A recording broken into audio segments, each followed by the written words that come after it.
Terrible framing, but anyways.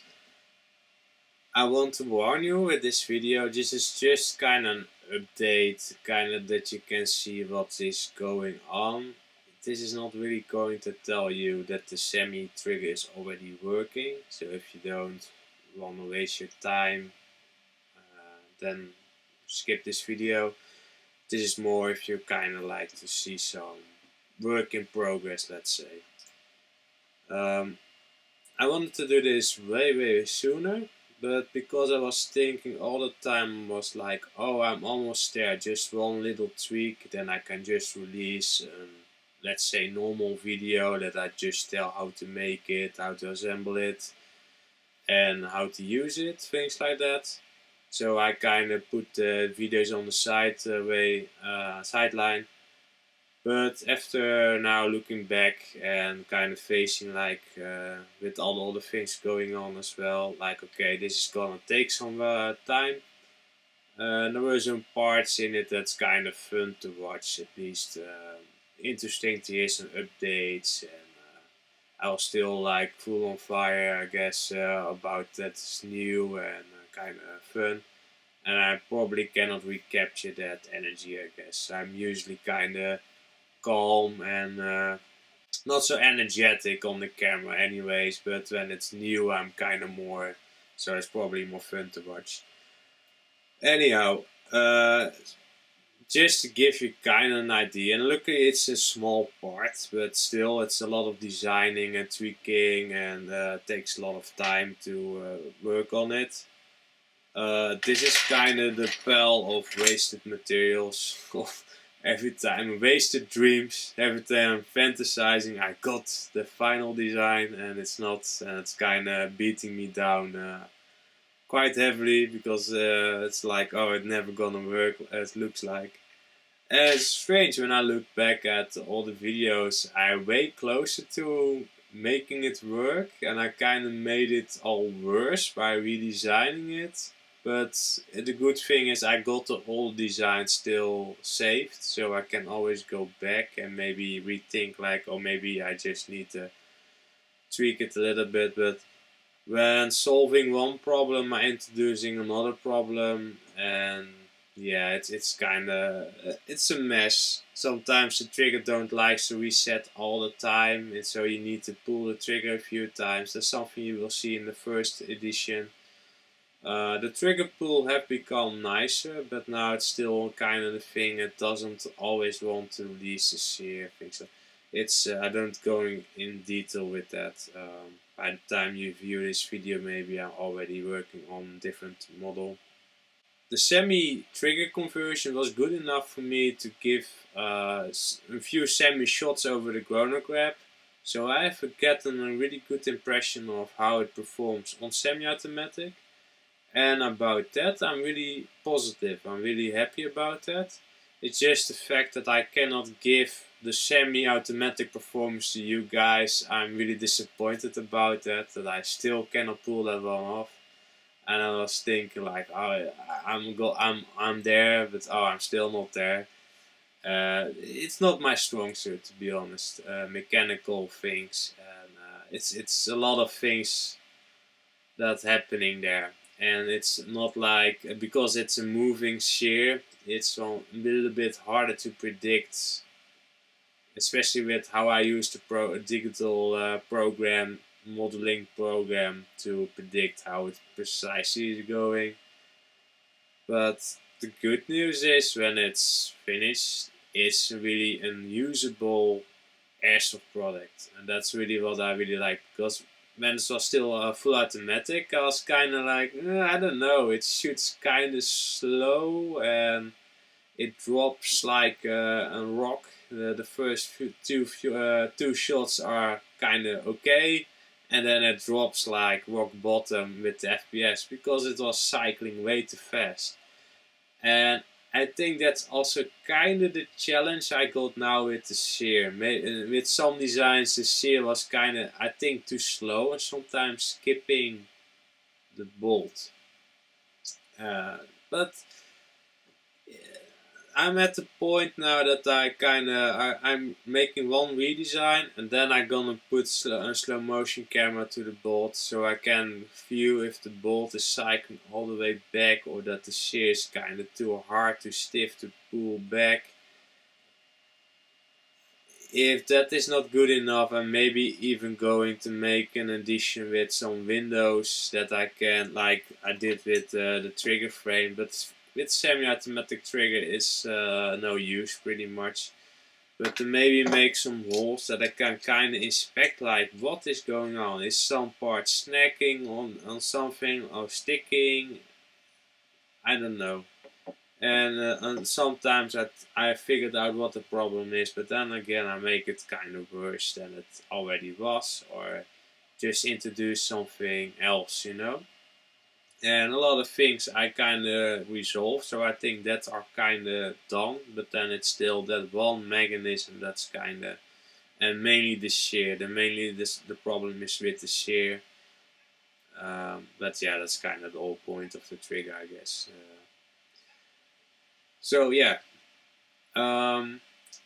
hopefully I see you guys next time with some positive news. But here will be the older video footage that you can watch now, and yeah, I hope you enjoy. And yeah, wish me luck with designing the semi-automatic trigger. And if you happen to be really good, let's say mechanical designer, please let me know.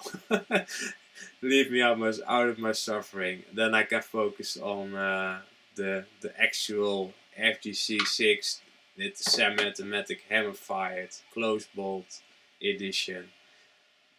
And that's the frustrating part. I want to work on that one, but with this one I think I'm so close, but I'm still so far away, and it's so frustrating because then I see that it works, so much potential. This was kind of the side project. I shouldn't have wasted so much time on this side project, but because it's turning out so nice, I want to make it really work. You know, really work, make something that is usable and not just a gimmick thing. That's the frustrating part inside of me. That's like, damn it. Anyways, see you guys next time. Also, in case some people are wondering why don't you show the current design, because I'm gonna change it anyways. It probably will still look like this, but I guess this needs to be in a slightly less of a sideways angle. But I'm not sure. I tried a few things, and maybe I have to just go back to the first design and kind of I'm lucky that I kind of can look off the design of, let's say, a paintball marker, the Tipman 98. The only thing is that the challenge what I got is like I need to pull the trigger right here, and then at the same location, let's say, this shear needs to drop down. So I need to introduce a different mechanism than a paintball marker that got the trigger right in front. And kind of more of an elongated design, and I have a stacked trigger system instead of one that's side to side things that moving. I got them on top of each other, so it's kind of a hybrid of the let's say the full automatic shear and what I have seen in the Tipman 98 design. And there's also another thing. Because it's 3D printed, I need to kind of simplify one part, and maybe that's also giving the issue. It gives maybe too much friction, that's causing the shear to kind of go too slow up and down. But yeah, maybe it's just a matter of kind of getting the angles right of the parts, and you can get away with it. But that's the thing. It's sometimes I think that's possible. There are sometimes parts are like I don't know it anymore. I'm kind of getting tired of it because this spell. These are the big parts that I can't find back, but yeah, I don't. I lost count how many shears I've printed, how many tiny sliding parts I've printed, and just to change the angles a little bit and the height, and it's crazy. And every time I'm kind of fantasizing like, yeah, now it's going to work, yeah, but no, it doesn't. So this will be the first test shot with the semi-automatic trigger group. So this is still open bolt design, so you still need to pull the bolt back before you install the magazine. But now it should be a semi-automatic platform.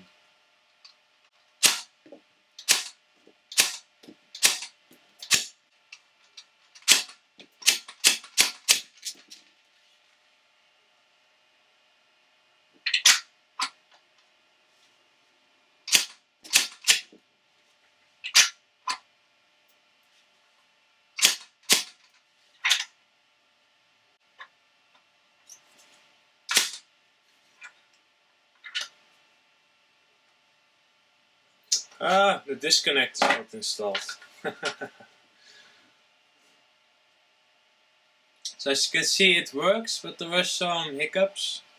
I need to inspect it a little bit, but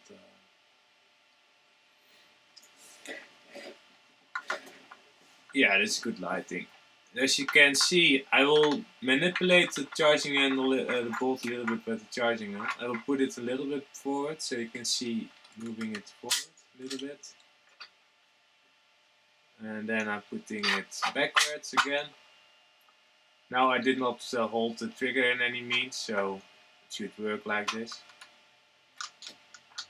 Okay, put the charging in. So, okay, now I will hold down the trigger. You can hear it clicks. And then I move the charging handle forward. And as you release the trigger, it moves a little bit forward.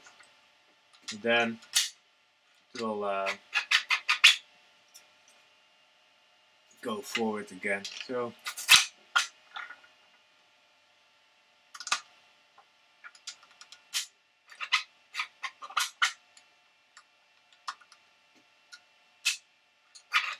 as you can see, technically it's working, but I will do the chrono test with every bolt and spring setup. Note that in the document. So because I have a strong belief that shooting it semi-automatic will give you high FPS because of the average measuring of the full automatic. It was going down the drain really fast, so it was shooting the first 2 shots quite fast, and then it was dropping down like crazy, so your average is going really low. So I think by keeping it semi-automatic, it goes slower. The gas can kind of keep up the pressure that it needs to be, so it should give you better performance. But that's something that I can now test, and meanwhile while I do it, kind of look like what's going on. But what I do notice, some people may already have seen the new PDF, the manual. When you shoot it on semi-automatic, it will definitely increase the FPS a little bit. Having a little bit more bolt mesh, so the full metal bolts are definitely better to use. They give you more consistent FPS. This may have to do because the bolt got more mass, so it's less bothered by all the friction inside of the layer lines, things like that. I'm not sure, but that's just kind of the fact. More bolt mass will increase the FPS. You don't have to go overboard with it. I've noticed that like the 5 centimeter metal piece doesn't necessarily give better performance than the smaller metal piece, but just having some more bolt mass in there is definitely recommended. It gives you just better performance, a lot better.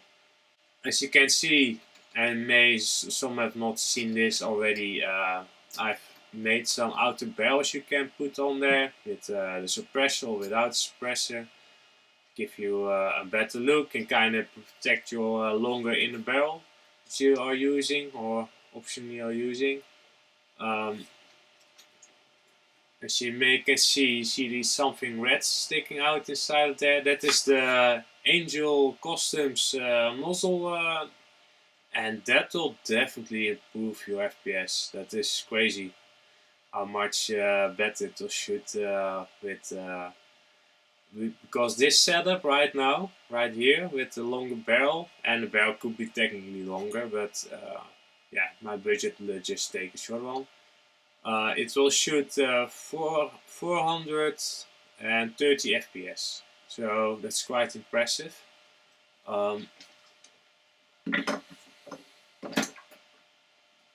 When using this smaller barrel setup, it's a little bit wider in the diameter. Crazy Jet barrel is this. This would shoot 380 FPS, so that's quite high as well. If you want to be lower because you're going to play CQB or something like that, just use the stock nozzle. That will help definitely. Then it's more around 280, and some spring setups it's like 300. So I think that's more in the ballpark of what you want to use in CQB settings, but I'm not totally sure. But then again, you can still tweak the spring a little bit, maybe make it a little bit weaker to decrease it even more, or give it a little bit more power. But of course, in the PDF manual, you can see all the barrel setups that I used and all the different, let's say, components, and all the measurements that I made until now are all done with just screen gas, so no special high power gas, things like that. So yeah, that's that. So this is the nozzle that I'm talking about, in case it helps see the packaging. This is like a complete set. Also, again, this is mentioned in the PDF, so you can read a little bit about that as well. It will give you this one set you can buy, and then you got already quite a lot of parts. And I would say at the top of my head, you only need to buy a magazine then and the barrel setup with the hop up and things like that. And then you're there. So that's quite nice. You can buy this package. You don't have to look for all the other parts like springs and bolts, things like that. And besides that, it gives you a lot of power as well.